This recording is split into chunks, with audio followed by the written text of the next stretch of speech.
صحيح أن الأخطاء طغت كثير في هذه المباراة خاصة الجزائر. لما أتكلم عن الجزائر يعني ما زال نتلقى نفس الأهداف في عمق الدفاع، تخطيط أوروبا وعلى مستوى العالم. نعم، المنتخب الجزائري اليوم أنا بالنسبة لي أقنعني، لكن ما زالت المشاكل الدفاعية موجودة ومتكررة عند المنتخب الجزائري. طارق ماكور، أول شيء ألف مبروك. المنتخب الجزائري الآن للمرة الثانية في تاريخه يصل إلى الدور الثاني بعد مباراة إن صح التعبير دراماتيكية. كيف شاهدت هذه المباراة وكيف تتوقع للمنتخب الجزائر أن يمضي في هذه البطولة بعد المستوى الذي قدمه اليوم؟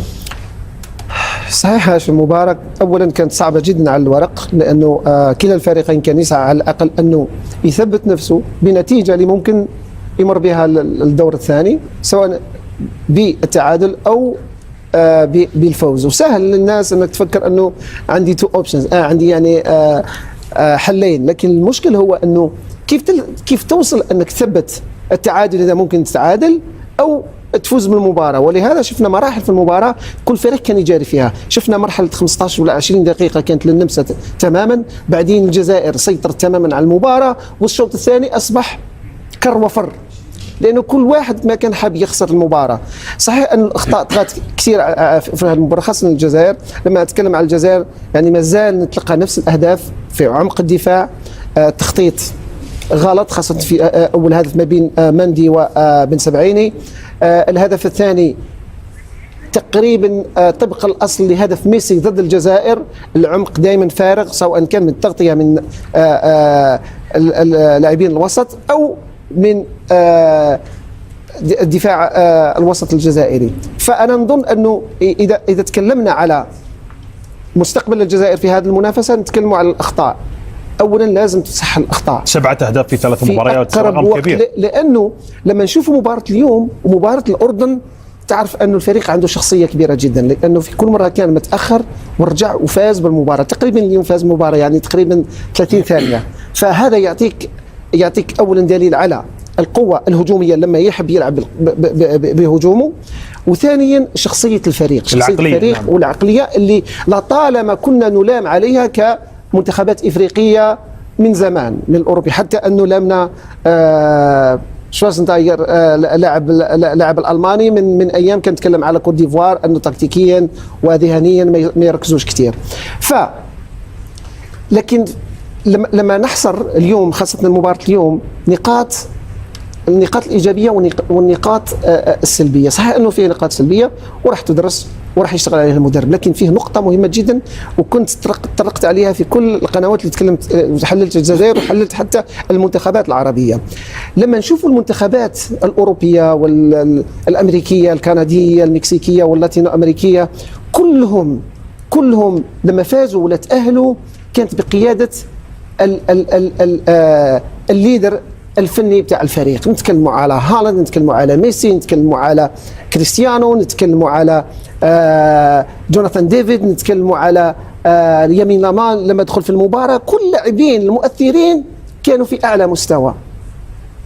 احنا باختلاف محمد صلاح كل كان غايب، لا الدوساري شفناه، لا محرز شفناه، لا لكن أشرف حكيمي بس محرز اليوم ظاهر مع المنتخب المغربي. رياض محرز اليوم نتكلموا على المباراة اللي فاتت، المغرب في سرب آخر، نتكلموا على باقي. فاليوم ظهر الليدر الحقيقي للجزائر في مباراة مهمة، وهذا اللي كنا ننتظر. يختلفون معك المصريين، لأن محمد صلاح أمس عندما خرج محمد صلاح، نعم محمد صلاح، محمد صلاح إلا محمد صلاح. فالجزائر اليوم الليدر الحقيقي ظهر بقيمته الفنية. نعم. وهذا اللي رجع الفريق لما تسجل هدفين في هذا السن، وكانت فيه كثير من انتقادات على محرز، مراهوش اللاعب اللي ممكن يخلص مباراة، خلص المباراة اليوم سجل هدفين، كان في على مستوى عمل البريس بطريقة كبيرة جدا، دخل في وسط الميدان. وهذا كنا نحتاج اللاعبين المؤثرين عشان يكونوا في أعلى مستوى. أنا نظن هذه النقطة إيجابية جدا، لأنه راح تعطي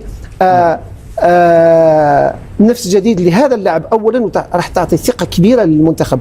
لأنه صحيح أنه اللاعب التاريخي للجزائر من اللاعبين التاريخيين للجزائر هو محرز، لكن غاب في بعض المباريات اللي كانت مهمة للجزائر، خاصة ضد الأرجنتين، لأنه كنا نتباهوا بلاعبنا اللي ممكن يعمل الفارق مع فريق نعم. مثل هذا. نعم. لكن الحمد لله اليوم ظهر بالشكل اللي نحتاجه. نعم. لكن لازم نشوفوا لاعبين آخرين خاصة لما يكون عندنا لاعب مثل مازا اللي كان في الشوط الأول خرافي اليوم، لكن نحتاج مجهود كل لاعبين، لأنه المباراة الفاصلة نعم صحيح راح يكون فيها القيمة الفنية، ولكن الخبرة راح تكون مهمة جدا. نحن نتمنى أن تكون هناك يعني مجموعة من القادة في المنتخبات العربية على غرار محمد صلاح، رياض محرز، أشرف حكيمي، لأنهم يصنعون الفارق مع منتخباتهم. خاصة السعوديين لما يتكلموا على الدوسري كان تقريبا غايب، أفضل لاعب آسيا، أنه كان ممكن أنه اليوم التعمري يسجل هدف، لكن كنا ننتظر أن يكون أكثر تأثيرا على المنتخب. أكرم عفيف أيضا كذلك مع المنتخب القطري.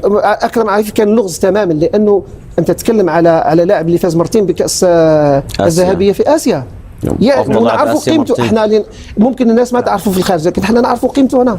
نعم احمد، يعني انا اعرف انت عين على مباراه الاردن وعين على مباراه المنتخب الجزائري، ولكن اليوم هل اقنعك اداء المنتخب الجزائري في هذه المباراه، خاصه ان وضعنا بين قوسين ان المنتخب النمساوي تحت قياده رانجليك منتخب متطور جدا على مستوى قاره اوروبا وعلى مستوى العالم؟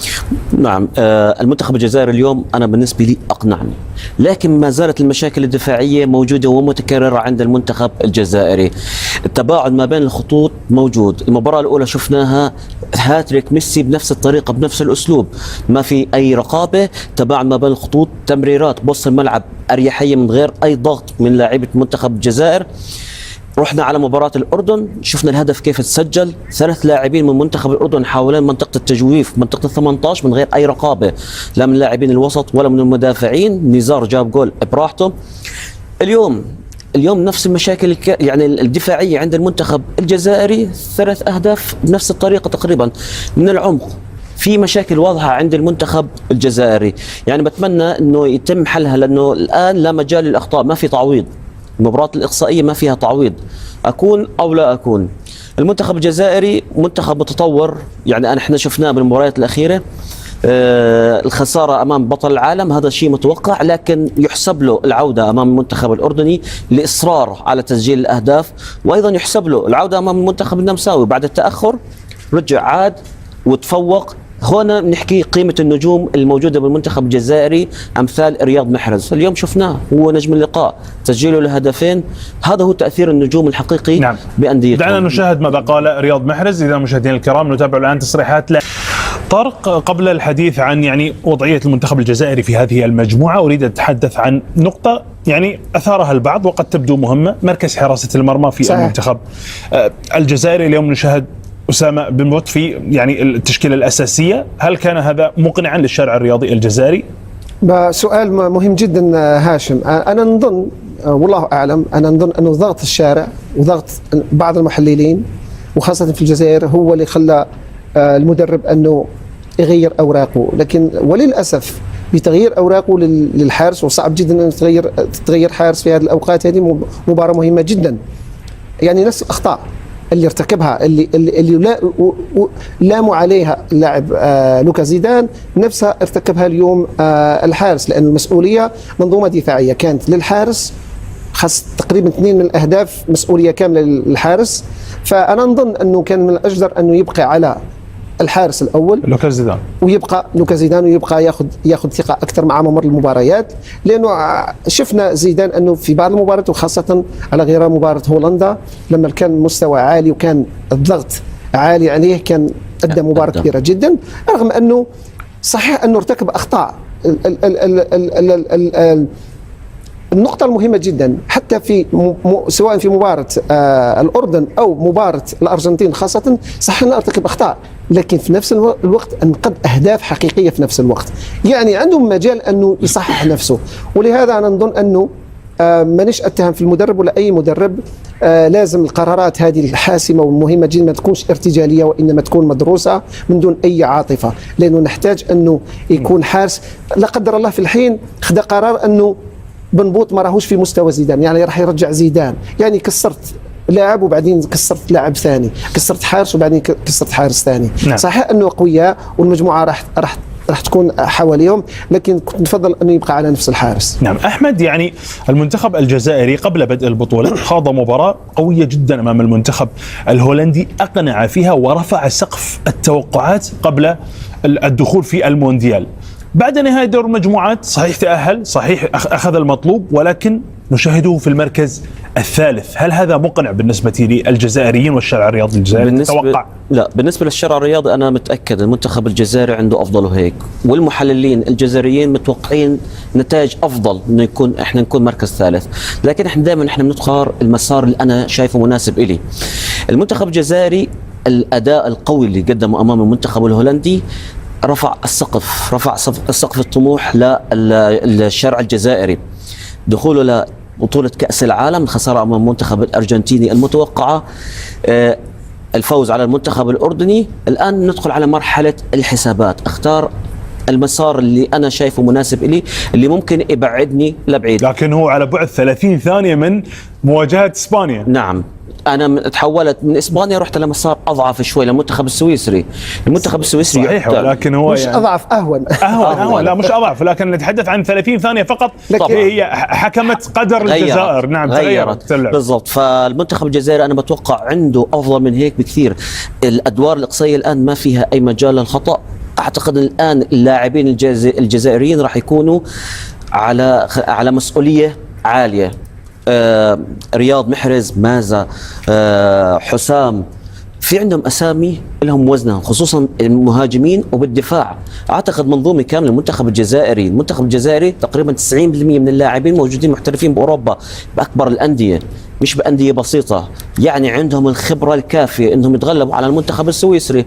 لاعبين تقريبا متشابهين متقاربين، لكن أنا شايف إنه المنتخب الجزائري عنده الخبرة الأكثر، لاعبينهم عندهم خبرة أكثر للتغلب على المنتخب السويسري. قبل أن تكمل سأدعك تكمل، لكن أريد أتحدث عن نجوم المنتخب الجزائري. أريد أن أتحدث عن أنيس الحاج موسى، هذا النجم الذي صعد وشاهدناه يعني يلفت الأنظار بمستواه الذي قدمه. هل تعتقد بأن التعويل عليه بشكل كبير قد يضعه تحت ضغط؟ والله، ولهذا أنا نظن أن المدرب ذكي جدا، لأنه ما حطوش الضغط اليوم، يعني ما لعبش اليوم، وكان ممكن أن يكون مميز في المباراة اليوم، لأنه بالسرعة وخاصة في المساحات. في الشوط الأول لما المنتخب الجزائري كان يسيطر كان ممكن أنه يصنع الفارق. اللي صنع الفارق اليوم رياض محرز، لما نقارنوا اللاعب للاعب لأنه في نفس المنصب، هو خبرة المباريات الكبيرة في التهديف. يعني كانت عنده تسديدتين في المرمى. ممكن كان أنيس يجيب أكثر في المحاورة، في المراوغة، في الذهاب في المساحات، سرعة. في الدخول، في السرعات بتاعه كان يكون أحسن من محرز، لأنه محرز ما عندوش السرعة الانفجارية اللي كانت عنده من زمان.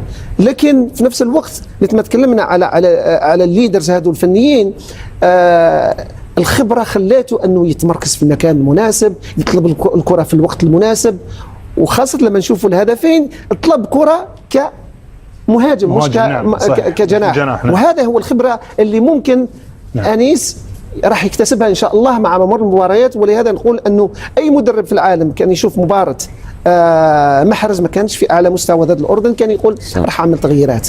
نعم. لكن هو أبقى، والتغييرات اللي عملها كانت ممتازة، ممكن نتكلم عليها بعدين، على لاعبين وسط هجوميين اللي رجعهم للوراء، اللي هما حسام عوار وشعيبي، وكانوا أفضل لاعبين في المباراة.